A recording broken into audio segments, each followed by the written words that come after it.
maintenant, la présentation soins bucco-dentaires en soins palliatifs et en fin de vie, responsabilité infirmière, présentée par Madame Amélie Paquette. Elle possède plus de 20 ans d'expérience en tant qu'infirmière pivot en oncologie au CHU de Québec. Elle est conseillère en soins infirmiers en oncologie et soins palliatifs et fin de vie, infirmière en pratique avancée et conseillère cadre en soins infirmiers pour l'hébergement et maison des aînés. DSI du 6 de Chaudière-Appalaches. Madame Paquette, la parole est à vous. Donc, je suis très contente de venir vous présenter aujourd'hui les soins de bouche en soins palliatifs et fin de vie. Je l'ai rebaptisé en pensant à une collègue médecin que certains du CHU de Québec vont connaître ou de quelques-uns de l'expérience en soins palliatifs. Marjolaine Tremblay au CHU de Québec, elle disait, elle avait l'habitude de dire à ses patients, vous savez, moi, je travaille pour la vie, je ne travaille pas pour la mort. Fait qu'en soins palliatifs, nous, on travaille pour la vie. Quand vous serez mort, vous n'aurez plus besoin de moi. Fait que c'est pour ça que je l'ai intitulé pour la vie jusqu'à la fin de vie. Et en fait, pour vous faire une histoire courte, j'ai mis le logo du CAR en haut également. C'est mon projet de maîtrise. Donc, je suis très contente de terminer ma maîtrise avec vous. Alors, comme disait Mme Labusrisky, un éléphant, c'est une bouchée à la fois. Bien, une maîtrise, c'est un cours à la fois. Donc, alors voilà. En fait, moi, je me suis toujours intéressée aux soins palliatifs, veux pas, comme faisant partie du parcours de soins de la personne en oncologie. Fait que, donc, voilà un peu l'inspiration là, de ce qu'il en est. Fait que je vais vous présenter en même temps, moi, c'est la maîtrise en profil clinique. Donc, je vais vous présenter le contexte, la problématique des soins de bouche en soins palliatifs et fin de vie, le but, l'objectif de mon intervention, l'état des connaissances, on sait quoi exactement par rapport aux soins de bouche, le cadre de référence que j'ai utilisé pour l'implantation, mon intervention comme telle, le déroulement du stage, les résultats suite à ça, les forces et limites du stage, puis les recommandations ensuite que je vais proposer pour les différentes sphères. Donc, le contexte comme tel, mais ce qu'on sait, c'est que les personnes qui bénéficient des soins palliatifs et de fin de vie, entre autres au CIS de Chaudière-Appalaches, mais sont présentes dans divers milieux de soins. Je vais vous présenter le milieu de Chaudière-Appalaches, du 6 de Chaudière-Appalaches un peu plus tard, fait que vous allez peut-être mieux saisir là, la complexité. Fait qu'ils sont présents dans divers milieux de soins, que ce soit dans les unités de soins aigus, l'unité dédiée aux soins palliatifs, l'hébergement, le domicile. Et on sait que le soutien à domicile, le décès, même les soins palliatifs à domicile durant la pandémie ont été même plus populaires. Donc, devant la complexité des besoins, bien, il a été nécessaire d'encadrer les soins bucco-dentaires offerts à cette clientèle-là dans la région. Donc, il y a un protocole infirmier qui a été développé par la Direction des soins infirmiers en collaboration avec la Direction adjointe des services multidisciplinaires. Fait que c'est deux directions ensemble qui ont collaboré. Et mon projet d'intervention comme tel a été de développer un programme de formation aux conseillères en soins, la direction des soins infirmiers de Chaudière-Appalaches, pour la mise en place dans le cadre de mon projet de stage. Fait que le contexte pandémique, évidemment, dont cinquième, sixième vague, qui ont été quand même importantes dans notre région, de novembre 2021 à avril 2022, a quand même été un gros enjeu. On va en reparler. Veut pas, ça fait partie de notre quotidien. De rejoindre les membres de l'équipe des soins infirmiers de tous les milieux de soins visés, parce que là, moi, je voulais rejoindre tous ces beaux mondes-là, toutes les infirmières, infirmières auxiliaires, les équipes de soins infirmiers de tous ces milieux visés-là. Alors, ça a été un défi aussi où on s'est questionné pour voir comment on allait déployer ce programme de formation-là. Il y a d'autres différents enjeux qui vont vous être présentés au courant de la présentation. Ce qu'il faut savoir aussi, c'est qu'au Québec, il y a un programme québécois des soins bucco-dentaires en CHSLD qui encadre très bien les soins bucco-dentaires de CHSLD. C'est une formation qui est quand même très complète et très bien faite sur la plateforme d'environnement numérique d'apprentissage ENA. Mais par contre, cette formation-là est très spécifique à la clientèle hébergement, mais elle n'est pas spécifique à la clientèle soins palliatifs et fin de vie. Il y a plus de problématiques au niveau plus codentaire et d'interventions qui sont parfois différentes.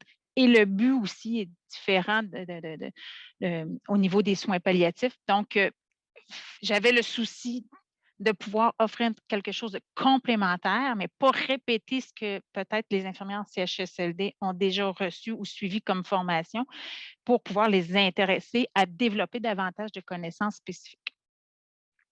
Donc, faisons-nous une définition commune des soins palliatifs et fin de vie, parce que c'est quand même encadré au Québec par une loi qui concerne les soins de fin de vie, puis ça précise les droits de la personne en fin de vie, de même que l'organisation puis l'encadrement des soins de fin de vie. Donc, c'est sûr que l'objectif, c'est d'atténuer les symptômes, de soulager les souffrances. On n'hâte pas la mort ni on la retarde. On conserve idéalement la meilleure qualité de vie possible. Puis ça passe évidemment par les soins de bouche. On vise un confort physique, moral et entre autres avec les proches. Donc, vous allez voir que les soins de bouche sont intimement liés à ça. Notre région, ça ressemble à quoi? Ça ressemble à ça. C'est plus de 15 000 kilomètres, 15 000 kilomètres carrés répartis dans 136 municipalités. Il y a 5 grandes villes principalement. Donc, il y a Lévis, Saint-Georges, Sainte-Marie, Montmagny et Thetford Mines. Ils ont environ 12 000 employés et 800 médecins sur le territoire du CIS de Chaudière-Appalaches. Il y a différentes missions, comme je vous disais tout à l'heure. Donc, il y a plus de 100 installations différentes avec des missions de centres hospitaliers, CHSLD publics, privés conventionnés, les CLSC, des maisons de naissance, des GMFU. Il y a plusieurs installations adaptées à des besoins spécifiques, que ce soit jeunesse, déficience intellectuelle, dépendance. Fait que ça regroupe vraiment une multitude de services. Par contre, nos valeurs, je vous les ai mis dans le haut de l'image, dans le haut de la slide, en haut à droite. C'est vraiment les valeurs d'équité, d'humanisme et de collaboration. C'est ce qui guide, je vous dirais, les services et les soins de Chaudière-Appalaches. Puis par rapport aux personnes en soins palliatifs et de fin de vie, ben, et de leurs proches, les proches sont très importants dans les valeurs en soins palliatifs au CIS de Chaudière-Appalaches. Et tout est dans le respect de leurs valeurs, de leurs choix, de leurs préférences. C'est vraiment quelque chose de primordial là, dans le CIS.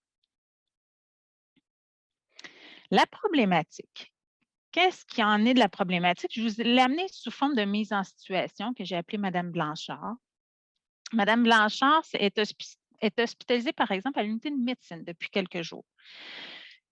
Elle reçoit, dans le cadre de ses soins, des soins palliatifs pour la gestion de symptômes qui nécessitent quand même un suivi clinique constant. Elle a de la perte d'appétit avec perte de poids marquée, une difficulté à se hydrater, elle a mauvaise haleine. Donc, l'inconfort des proches ou des intervenants. L'infirmière, présentement, fait l'évaluation de la condition physique et mentale, comme elle se doit, effectue un soin de bouche à l'aide d'une toute-tête, du rince-bouche sans alcool, comme c'est prévu, mais l'examen de la cavité buccale n'est pas fait. Donc, il y a différents facteurs qui favorisent l'adoption d'un comportement favorable envers les soins bucco-dentaires par les intervenants et les professionnels de la santé, puis c'est ça qu'on va explorer. Alors, offrir des soins palliatifs et de fin de vie de qualité, ça signifie adopter une approche holistique et humaniste des soins. Puis ça, ben, normalement, c'est peu importe le milieu de soins. Encore là, nous, présentement, on a des unités de soins palliatifs. Les milieux hospitaliers, comme à la médecine, par exemple. On a des milieux à domicile, en ambulatoire, en CHSLD. C'est très varié. Donc, les soins bucco-dentaires font partie intégrante des soins palliatifs. Puis c'est vraiment dans la littérature intimement lié à la qualité des soins qui sont offerts. Fait que la bouche a de multiples fonctions. On va les explorer ensemble plus tard. Mais c'est important de les connaître. Puis ce qui ressort dans la littérature, c'est que les soignants ne connaissent pas les fonctions de la bouche.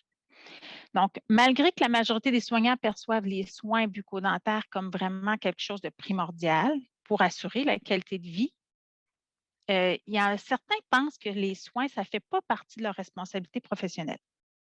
Puis ça ressort dans plusieurs écritures.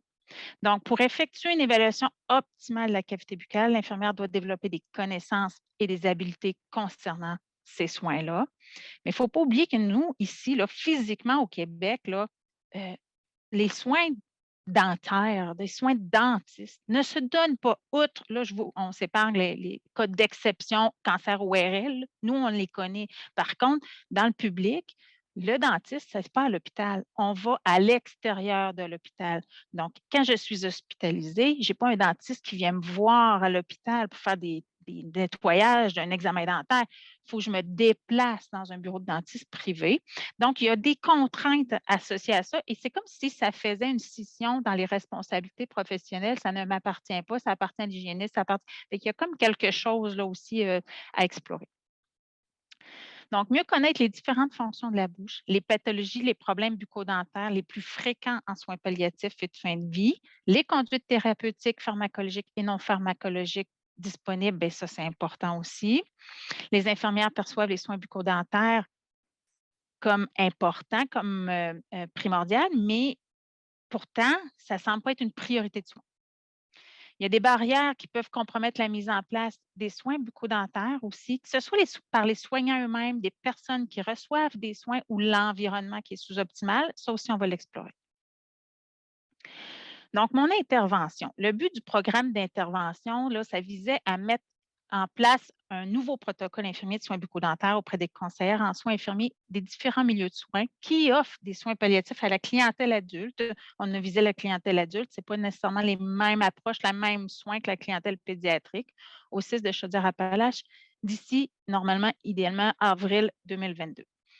Fait que c'est nécessaire de rejoindre l'ensemble des membres de l'équipe de soins lors de la diffusion du protocole. Fait que les conseillers en soins de la direction des soins infirmiers qui couvrent, qui sont des leaders cliniques, qui jouent un rôle de mentorat auprès de l'ensemble de ces équipes-là, bien, on pense que c'est les meilleurs pour participer à ce projet-là. Donc, donc, la fin du stage, ça devait être d'ici avril 2022. Vous allez comprendre encore là certaines choses. Donc, aujourd'hui, l'objectif de l'intervention, c'est d'améliorer déjà, c'était de déployer le protocole infirmier des soins bucco-dentaires en soins palliatifs et fin de vie, dans le but d'améliorer les connaissances puis les soins bucco-dentaires auprès des personnes en soins palliatifs, de faciliter le développement d'habiletés infirmières dans l'évaluation de la santé buccale. Ça a été un réel défi de développer des habiletés d'évaluation de cavité buccale en pandémie. On s'entend qu'évaluer une bouche avec un masque, on ne sait pas ce qui est plus facilitant. Donc, développer des stratégies pour surmonter les barrières face à ces soins, identifier des facteurs facilitant les soins bucco-dentaires, puis développer des connaissances finalement pour intervenir en présence de problèmes bucco-dentaires. Avant de continuer, je vous inviterais, puis c'est là au hasard, j'ai besoin de ta collaboration. Ceux qui sont à l'aise de s'exprimer peut-être dans le où c'est écrit Q&A, là, Question and Answer. Lorsque je travaille auprès d'une personne en soins palliatifs et de fin de vie, moi, je me sens comment? Est-ce que je suis très à l'aise? Est-ce que ça me rend confortable ou au contraire, ça me rend inconfortable? Ou je suis neutre là-dedans? Si vous êtes à l'aise de me partager qu'on puisse faire un peu un échange, là, parce qu'on ne peut pas ouvrir les micros nécessairement, écrire le numéro de la question 1, puis quelques éléments de réponse qu'on puisse partager ensemble. Je pense que ça va nous nourrir pour la suite de la présentation. Puis la deuxième question que j'ai pour vous, personnellement, je trouve qu'effectuer un examen de la cavité buccale puis effectuer des soins de bouche, c'est comment? Est-ce que c'est agréable? Est-ce que je trouve ça, écoute, je trouve ça dégueu? Est-ce que désagréable? Est-ce que c'est facile ou c'est difficile? Est-ce que je suis à l'aise ou au contraire, ça me rend inconfortable? Il y en a-tu qui répondent, hasard, parce que je n'ai pas accès au. Pour le moment, oui, il y a madame Joanie, en tout cas, qui dit que, oui, c'est privilégié pour la première question. La deuxième question, c'est le fait d'examiner également donc, au niveau des soins, c'est hyper important et on voit que ça soulage le patient. Puis, oui, on a encore une autre réponse par rapport à la question numéro 1 qui dit que je me sens à l'aise avec mon expérience de plusieurs années.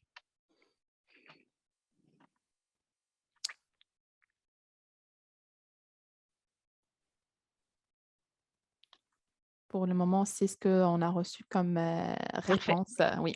Puis ça, dans la. Je Oui, m'excuse. vas-y. Il y Non, a vas-y. aussi une autre réponse qui disait que pour la première question, donc, je me sens à l'aise, comme je disais, avec mon expérience de plusieurs années. Et la deuxième question, je sens que ça soulage le patient, en tout cas. Ah, c'est bon ça. Oui. C'est bon, effectivement. J'ai hâte de voir parce que dans la littérature, il ressortait, en fait, même dans ma formation ou dans le programme, quand j'ai fait la formation avec les conseillers en soins, je leur ai posé cette question-là aussi. C'est sûr que nous, je me doutais qu'il y aurait des questions plus, où on serait plus à l'aise parce que les soins palliatifs, nous, ça fait partie de la trajectoire en oncologie. On en parle depuis des années, en tout cas pour la plupart. On est en contact avec un peu cette clientèle-là, veut pas, mais ce n'est pas tout le monde qui est à l'aise avec ça nécessairement. Fait que présentement, ce qu'on sait, qu'est-ce qu'on sait sur les soins bucco-dentaires? Fait que les fonctions de la bouche, ça a quand même différentes fonctions. Il faut les explorer. La bouche à Madame Blanchard, ben, ça sert déjà à la base à s'alimenter puis à s'hydrater. C'est des besoins physiologiques de base qui assurent la croissance de l'organisme, ça répare les tissus, ça maintient la température corporelle. Ça réalise les fonctions de base telles que la digestion, la respiration. On offre l'énergie nécessaire et indispensable à l'activité physique quand on mange, quand on s'hydrate. Là, je ne vous parle pas, évidemment, de fin de vie ou de décès imminent. Là. On parle d'un soin palliatif qui peut être quand même plusieurs mois. Préserve l'immunité, réduise les risques d'infection. Donc, on favorise l'autonomie avec l'alimentation et l'hydratation. Le goût. Un des grands plaisirs de manger, c'est le goûter. Fait que, rappelez-vous les souvenirs d'enfance, le goût de la bûche de Noël, là, quand Madame Blanchard était enfant. Peut-être qu'elle a envie de le retrouver, peut-être qu'on vit des souvenirs à travers ça. Donc, quand on est en soins palliatifs, ça a une importance.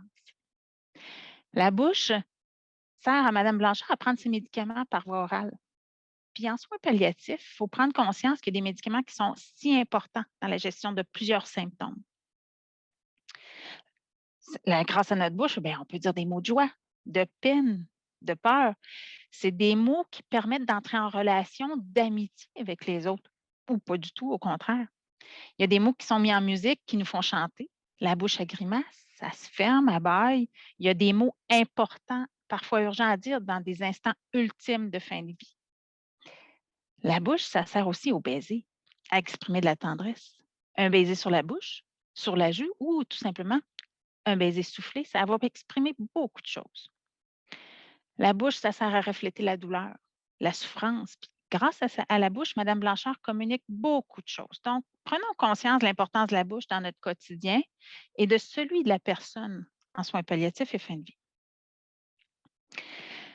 Après avoir exploré ensemble les fonctions de la bouche, ben, il va être utile de savoir, de se rappeler que la bouche est protégée par la salive. En fait, on sécrète un petit rappel des données, là, des notions. On sécrète environ 1 litre de salive par 24 heures à un pH de 6,7, ce qui va neutraliser l'acidité des bactéries qui sont responsables de la carie, nettoyer les dents, protéger la muqueuse buccale des infections, lubrifier la cavité buccale, débuter la digestion aussi en lubrifiant les aliments qu'on va ingérer.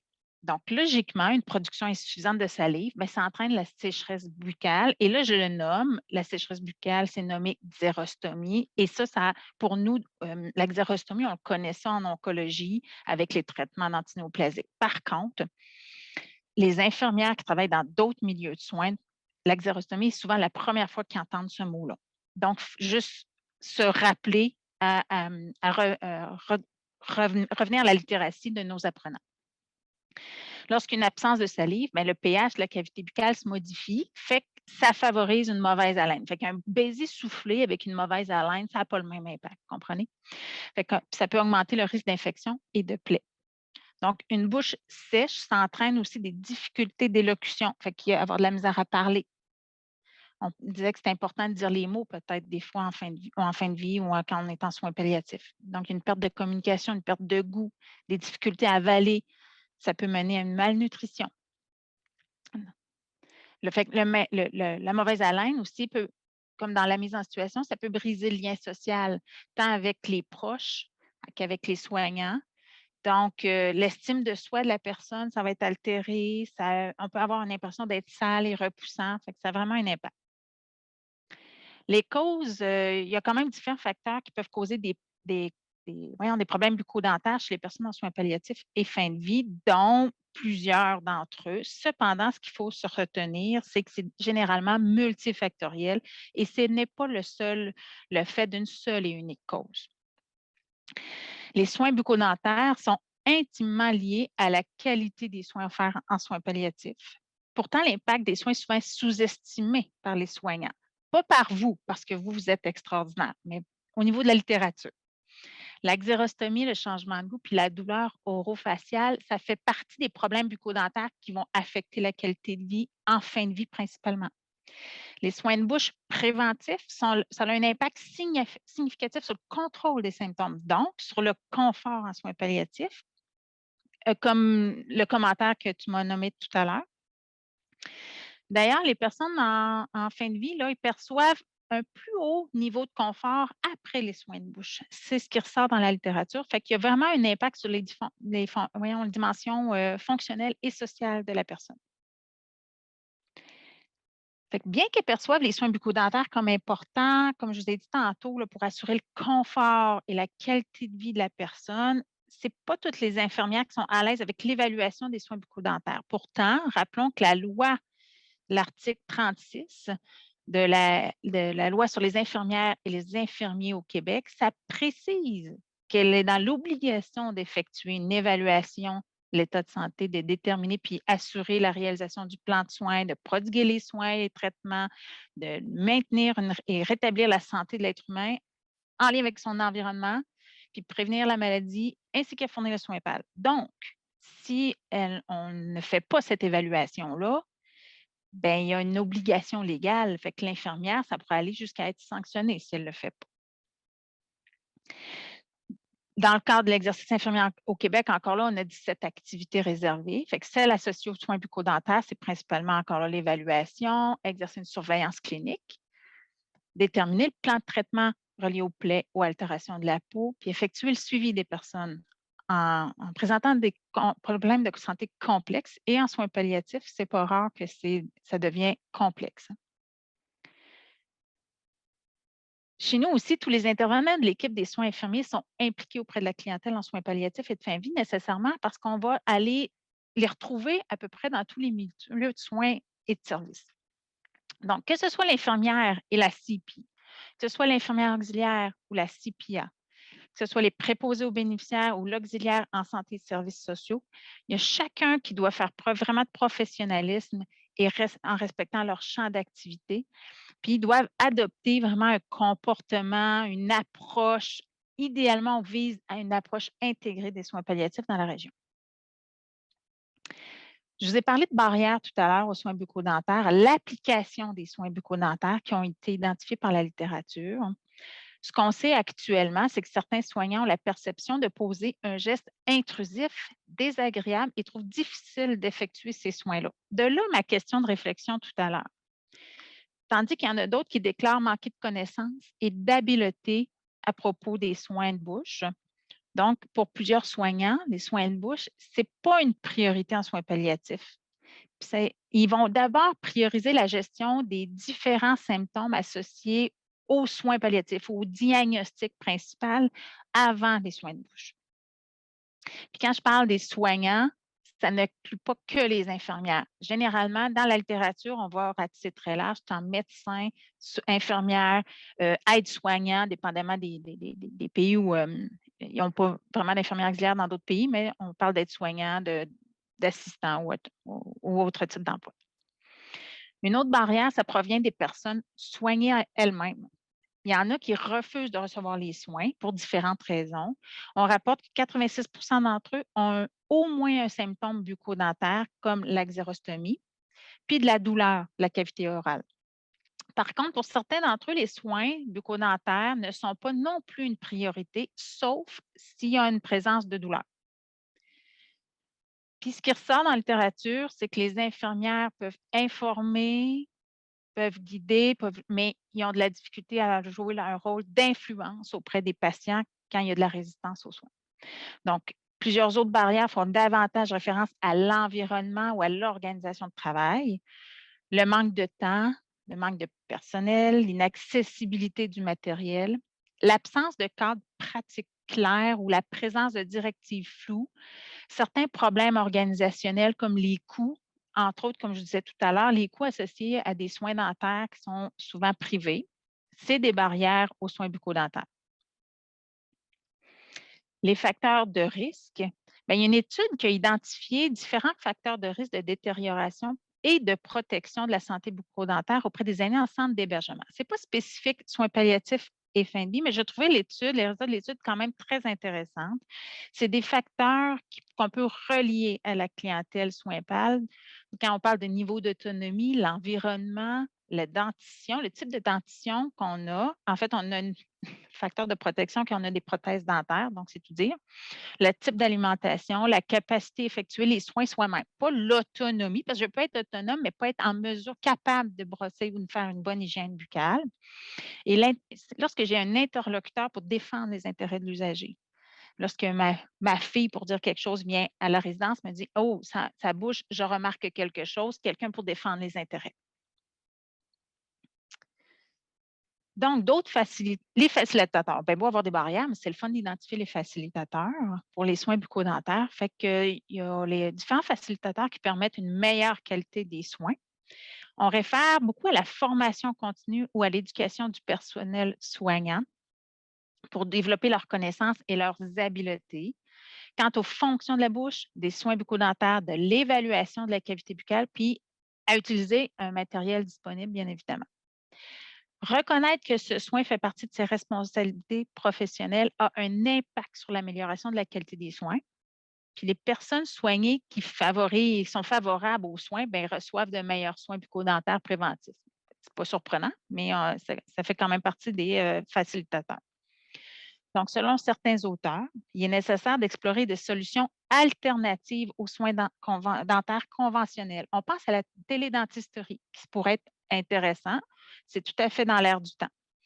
L'harmonisation des outils d'évaluation et des soins de bouche a un impact important pour l'amélioration des soins bucco-dentaires, de même que le temps requis à l'évaluation et aux soins, qui doit être suffisant, puis le matériel doit être facilement accessible et connu par les soignants. Le cadre de planification, qu'est-ce que j'ai utilisé comme cadre de planification de mon côté pour vraiment planifier le projet d'intervention tout au long, dans le cadre de mon stage? Moi, je me suis inspirée de l'intervention mapping, qui est un modèle logique du problème selon Precede. C'est un outil qui offre un cadre théorique dans la planification d'un programme en promotion de la santé. C'est un modèle donc écologique qui tient compte de l'influence de déterminants autant individuels qu'environnementaux sur le comportement. Puis ça se décrit en 6 étapes. La première étape, ça consiste à élaborer donc un modèle logique du problème selon Precede. Je vous évite la lecture de tout ça, mais du moins, ce que vous pouvez en résumer, la recherche de données provient généralement de la littérature qui a permis de cibler des déterminants associés aux facteurs comportementaux, environnementaux dans l'adoption d'un comportement. C'est pas mal ce que je vous ai parlé depuis tantôt, là, ce que je vous ai nommé. Le niveau de connaissance d'habileté du soignant a vraiment un impact certain sur la qualité des soins, donc, et sur la qualité de vie des personnes. Dans mon analyse des besoins, dans la poursuite de l'analyse des besoins que j'ai fait auprès de professionnels, autant une conseillère en soins, une infirmière en soins palliatifs de différents secteurs, la conseillère cadre, bien évidemment, en soins infirmiers spécialisés. Ça a permis d'identifier d'autres déterminants qui peuvent avoir une influence sur l'adoption du comportement pour vraiment viser là, les soins de bouche préventifs de qualité. Fait que par des discussions là, auprès de tout ce beau monde-là, j'ai pu faire ressortir d'autres éléments qui n'étaient pas dans la littérature, puis qui ont amené une lumière différente, une nouvelle lumière, ce que je trouvais bien intéressante aussi. Je vous épargne là, la description de chacune des étapes parce que ce n'est pas non plus l'objectif de la présentation, mais sachez que c'est l'ensemble de ces étapes-là on part de la planification, le développement et l'implantation d'un programme jusqu'à l'application des solutions possibles pour le prévenir ou le traiter. Fait que c'est des étapes qui sont cumulatives, mais aussi itératives, là. On revient souvent en arrière pour améliorer, changer et tout ça. Donc, je vous ai nommé tout à l'heure qu'il y a un protocole infirmier des soins bucco-dentaires auprès de la clientèle en soins palliatifs et de fin de vie qui a été développé dans notre région. C'est un outil clinique qui va guider la pratique infirmière qui s'adresse à tous les secteurs d'activité qui offrent des soins palliatifs dans notre région. Il y a 2 activités de formation qui sont planifiées à la base. L'activité asynchrone, qui est avec une espèce de PowerPoint narré et animé, à l'intérieur duquel j'ai glissé une vidéo. Ça peut être écouté selon la disponibilité de chacun des participants. C'est une activité qui répond à un objectif de pérennité. Dans l'objectif, c'est de le rendre accessible à l'ensemble des infirmières, infirmières auxiliaires qui désirent améliorer leurs connaissances et leurs compétences sur le sujet dès que le protocole infirmier sera déployé. Une deuxième activité de groupe est prévue. Fait que ça, c'était le plan de match. L'activité asynchrone, on fait le déploiement du protocole infirmier devait être déployé, en fait, devait être disponible en décembre. Ça a été retardé.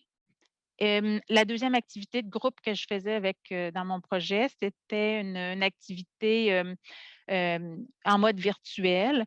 Idéalement, ça aurait été, on se réunit dans une salle et on s'auto-examine la bouche pour vraiment comprendre ce qu'on fait, mais bon, c'est pas possible.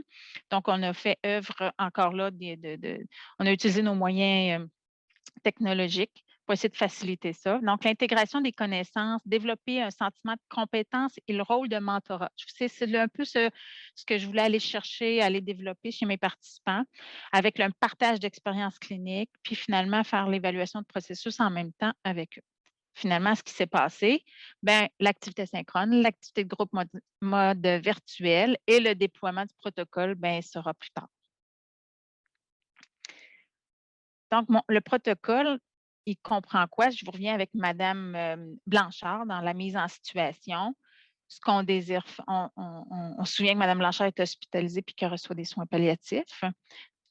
Donc, on veut essayer d'optimiser l'examen de la cavité buccale puis des soins bucco-dentaires préventifs de meilleure qualité possible. Fait que les objectifs du protocole, c'est d'encadrer les soins de bouche, pour outiller les infirmières également dans tout ce qui est soins préventifs pour prévenir l'infection, la stomatite et la gingivite finalement. Donc, nos soins de bouche. Si on vient à Mme Blanchard, les soins de bouche préventifs recommandés pour elle, ça va être une fréquence 3-4 fois par jour, idéalement, d'utiliser un gargarisme sans alcool. Ça, c'est bien. Il y en a plusieurs en soins palliatifs qui n'aiment pas le goût de menthe du gargarisme sans alcool. Donc, nous autres, on suggère de le diluer avec 50 d'eau. À ce moment-là, c'est beaucoup plus tolérable pour certaines personnes. Des fois, il y en a qui ont des nausées ou quoi que ce soit. Donc, brosser les dents, la langue, les prothèses, bien évidemment, brosse à dents, poil souple, comme en oncologie, la même chose que ce qu'on suggère à nos usagers de notre côté. S'il y a des prothèses dentaires en place, il faut préciser qu'il faut les faire tremper au moins 30 minutes ou toute la nuit avec le Novadent, Polydent ou le produit qu'on a chez nous. C'est de valeur, mais il faut encore le préciser. Appliquer une crème hydratante. Nous, on utilise la Swin 24 sur les lèvres au besoin. Fait que l'usager a de l'oxygène ou pas, il n'y a pas de problème. Si Mme Blanchard développe des problèmes de comportement, par contre, elle a des problèmes de comportement ou un réflexe de mordre tout d'un coup qu'elle développe, il faut être aux aguets parce que là, à ce moment-là, la toux-tête, il faut l'éviter. Ça peut être utile pour humidifier les lèvres ou les muqueuses. Par contre, ça ne permet pas de faire un brossage mécanique comme une brosse à dents.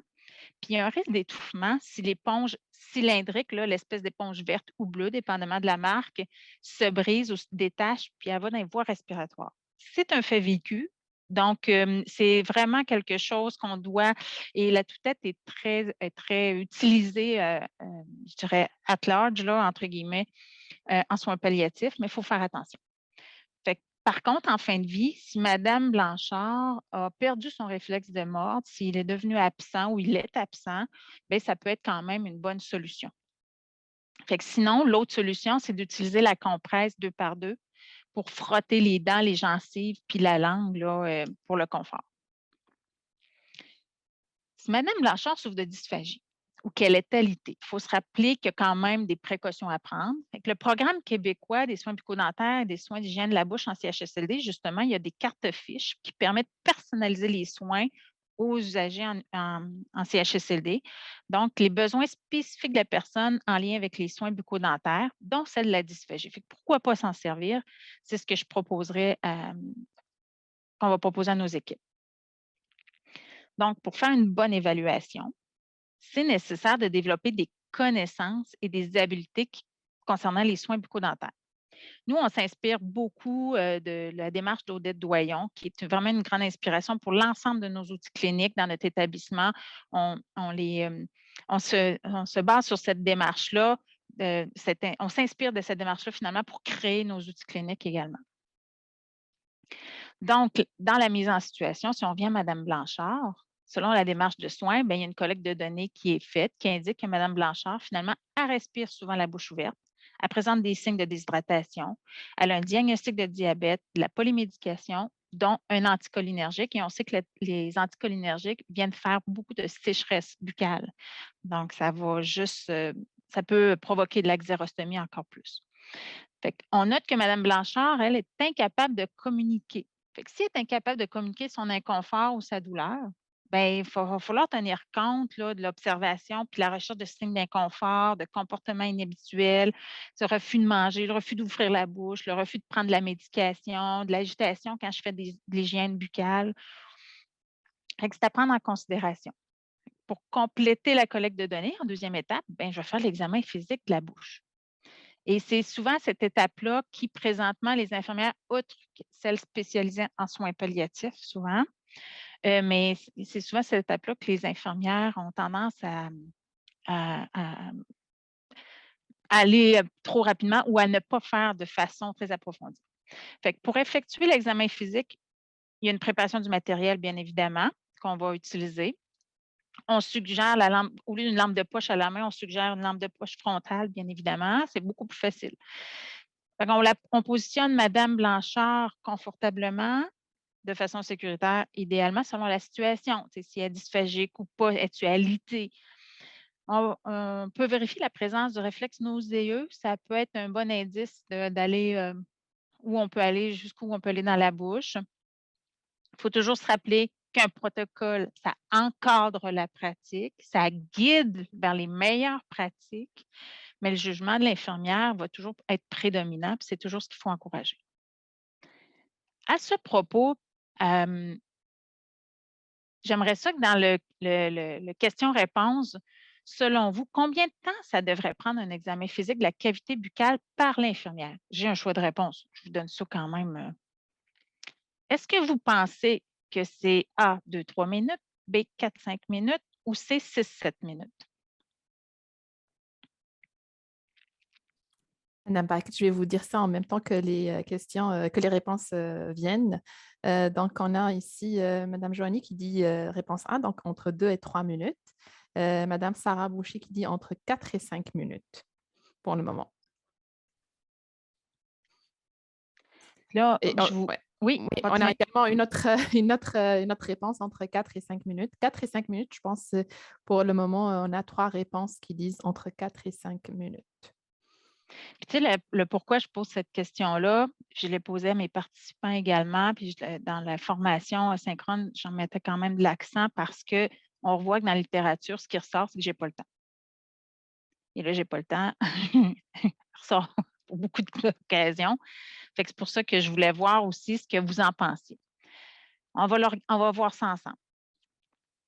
Donc, c'est quoi un examen physique? C'est une inspection et une palpation des différents éléments d'anatomie de la cavité buccale de Mme Blanchard.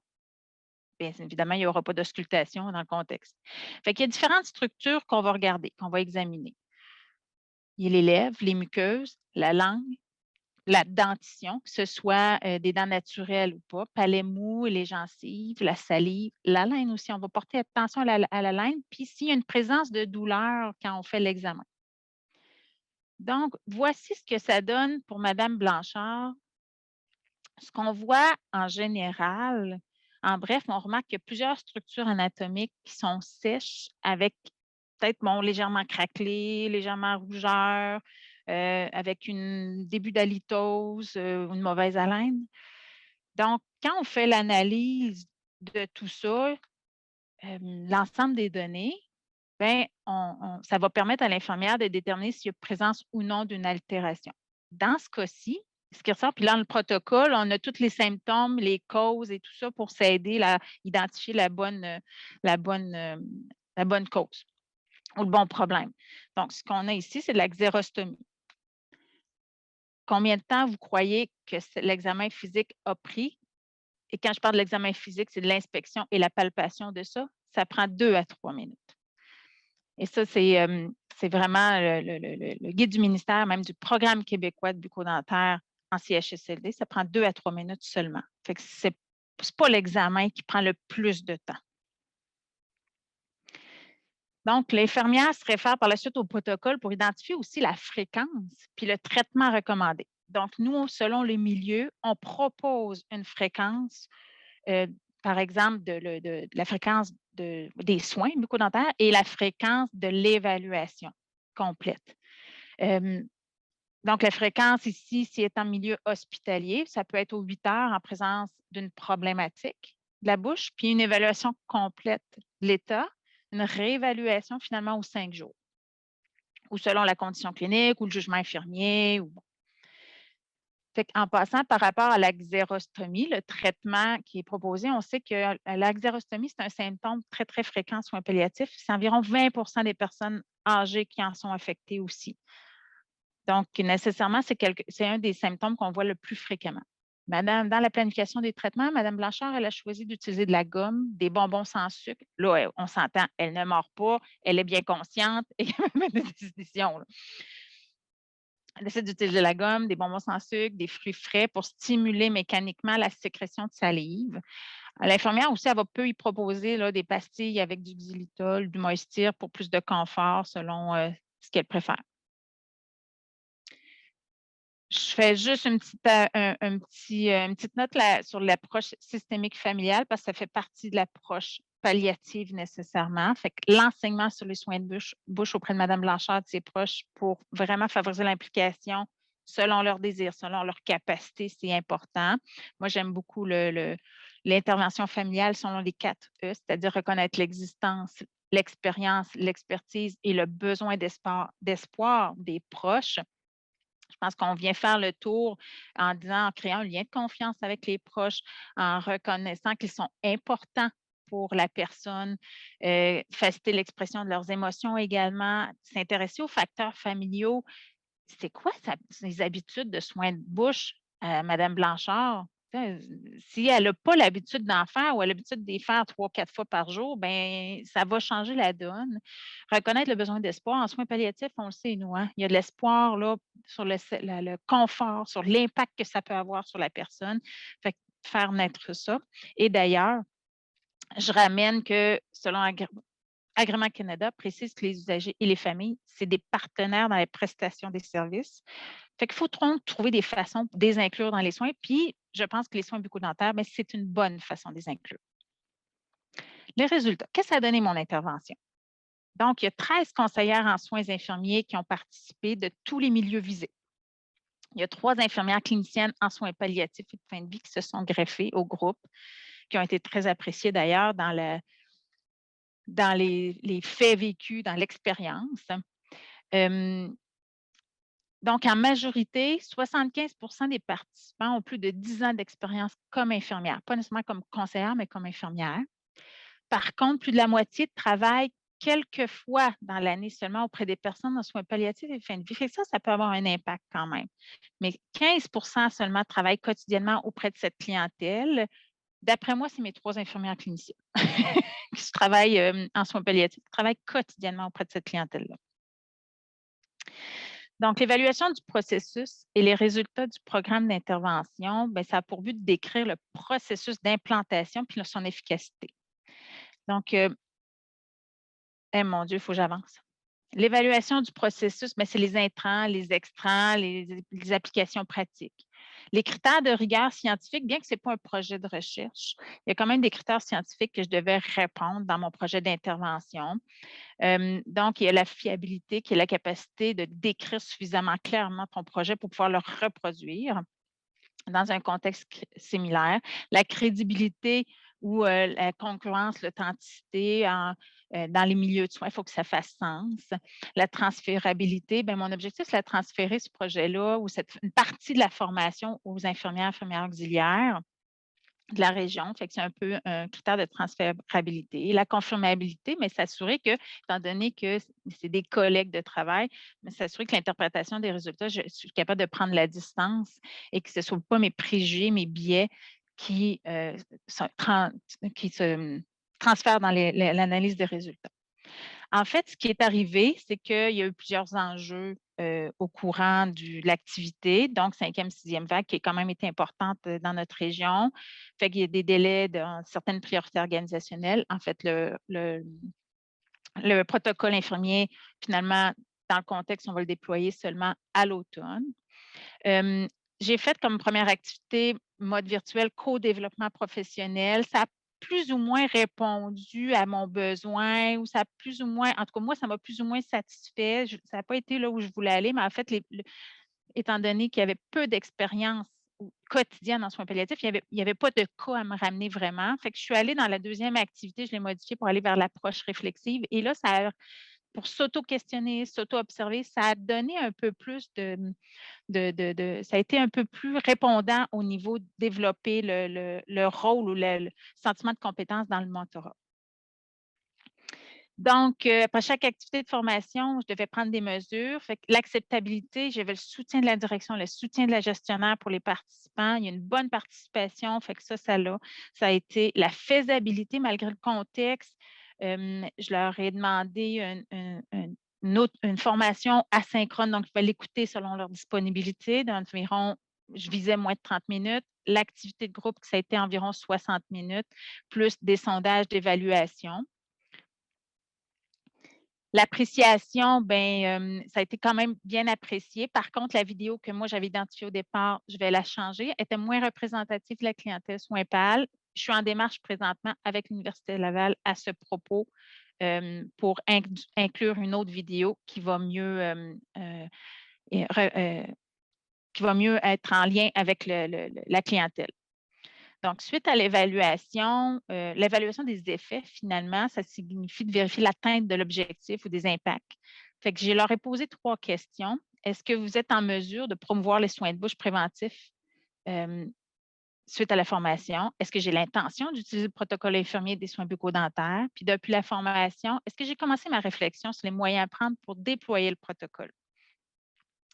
En bref, tous ont répondu qu'ils étaient en mesure de promouvoir les soins de bouche préventifs suite au programme de formation. La majorité ont répondu qu'ils ont l'intention d'utiliser le protocole, mais c'est des conseillers en soins. Fait que d'emblée, ils utilisent les outils cliniques.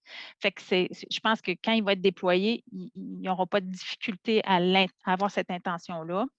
Mais certains avaient déjà amorcé une réflexion sur les moyens pour le déploiement. D'autres non, à cause de dossiers prioritaires, parce que ça comprenait aussi les conseillers en psychiatrie. Fait que clairement, eux, ça leur adressait moins.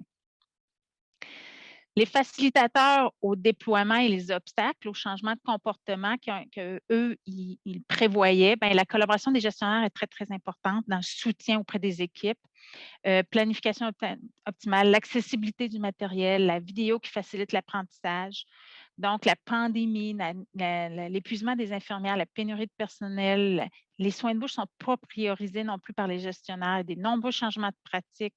Donc, il y a beaucoup quand même d'obstacles qui avaient été pensés par eux. Fait que le déploiement du protocole infirmier a quand même des forces et des limites. La pandémie étant une limite, le retard du déploiement du protocole infirmier qui est quand même essentiel. Donc, l'exposition soins PAL a quand même été une limite. Par contre, ça m'a permis de faire des alliances avec des maisons d'enseignement, un lien de confiance et de crédibilité que j'avais déjà avec l'équipe, la rigueur dans les écrits, puis la rigueur scientifique a quand même été un bon point. Donc, brièvement, j'avais quand même des recommandations à mettre pour la pratique, pour la formation. Tu sais, que le matériel qui doit être disponible. Puis moi, je pense qu'il y a quelque chose à faire avec le développement du rôle des leaders cliniques. Ajouter peut-être les soins de bouche en rencontre inter, en soins palliatifs, pour leur mettre en importance et leur mettre en plan, dans le plan de travail, par exemple. La formation, y aller avec l'éducation des étudiantes infirmières à la base, voir si ça va faire un impact au niveau des soins quotidiens dans l'influence auprès des infirmières sur les unités de soins. Pour les gestionnaires, ce qui est suggéré par le ministère, c'est qu'ils suivent au moins une fois par année un court volet de formation qui touche les soins palliatifs. Ça pourrait être intéressant qu'ils s'intéressent aux soins bucco-dentaires.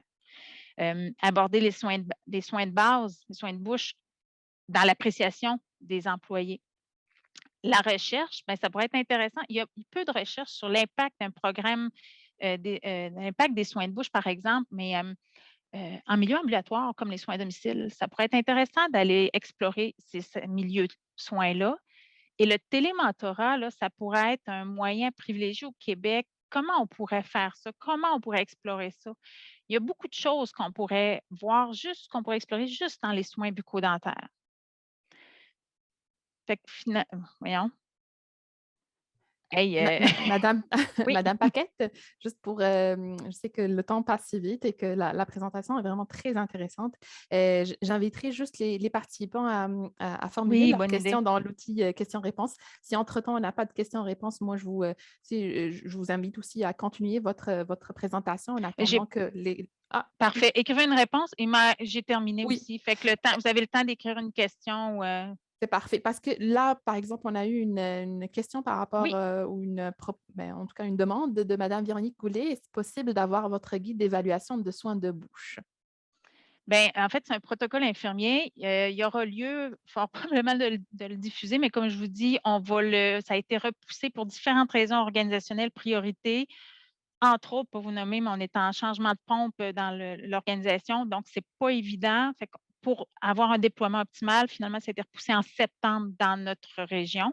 Mais moi, je n'aurai pas de problème. Et idéalement, je veux mettre la formation asynchrone sur ENA. Ça va me donner le temps de l'améliorer, de la peaufiner pendant l'été, qui sera associé à ce protocole-là. Donc, de communiquer l'information à ce moment-là, envoyez-moi un petit courriel. J'ai-tu mis mon adresse courriel? Je n'ai pas mis mon adresse courriel. Vous pouvez le mettre dans le chat si vous voulez. Ah, c'est une bonne idée, ça. Oui, comme ça. Parfait. Donc, ça va être déployé sur ENA dans les mois prochains, c'est ça? En septembre, ça va être En à l'automne, en septembre. tout cas. Bien, je dis septembre, Parfait. mais ça va être à l'automne. Hey, attends un peu. Stop share. Je vais vous écrire dans le chat. Sinon, si on a d'autres questions, donc... sinon, moi, j'aurais une question peut-être aussi pour vous, rapidement. Euh, qu'est-ce que vous anticipez au niveau des infirmières? Là, vous avez vu au niveau des infirmières conseillères, mais qu'est-ce que vraiment, au niveau des réactions des infirmières, c'est quoi que vous anticipez comme réaction par rapport au protocole? Surtout qu'on manque de temps, on a dit au niveau Bien, des soins et tout. tout dépend comment va se passer l'automne. Comment ça va se passer au niveau de l'épidémiologie à l'automne, comment ça va se passer au niveau de la pandémie, de la stabilité du personnel, ça a été l'enjeu. Est-ce que mes conseillères en soins vont être stables également? Il y a tout ça. Euh, Est-ce que ça va être une formation obligatoire? Je ne pense pas, mais la promotion, on va la faire quand la formation va être disponible. On va la faire en même temps que la sortie du protocole dans le cadre du déploiement. Probablement qu'on va la rendre, elle va être rendue peut-être obligatoire auprès de la clientèle spécifique. Là, je pense à l'unité soins pâles, mais sinon, pour l'instant, c'est un petit peu difficile à planifier, là. Il va falloir que j'en discute avec mon équipe parce qu'on vient de planifier le dépôt, plus le déploiement à l'automne. Parfait. On a eu des messages de félicitations, en tout cas de Mme Joanne Hébert et de Mme Natia Rassicotte, qui vous dit belle présentation, félicitations. Moi, je vous dirais que la séance va se terminer malheureusement dans une minute, même pas. Donc, ça va en tout cas, ça va se fermer bientôt. Normalement, c'est 15h20. Je m'excuse, c'est moi qui, c'est moi qui ai rendu. Est-ce qu'on a d'autres... C'est moi qui ai rendu, oui, ça. Je me suis perdue avec le temps. Est-ce qu'on a d'autres questions sinon Non, dans il n'y a la... pas d'autres questions. Non. Donc, en tout cas, c'est un beau projet et c'est une belle initiative. En tout cas, moi, en tout cas, je me trouve que c'est une belle initiative qui devrait être implantée non pas seulement au niveau des soins palliatifs, mais même Oui, en gériatrie. Ça devrait vraiment être des soins systématiques qu'on devrait oui. prodiguer à la clientèle. Donc, beau projet et félicitations pour l'envergure que vous donnez pour ce projet et l'intérêt aussi. Merci beaucoup. En prie.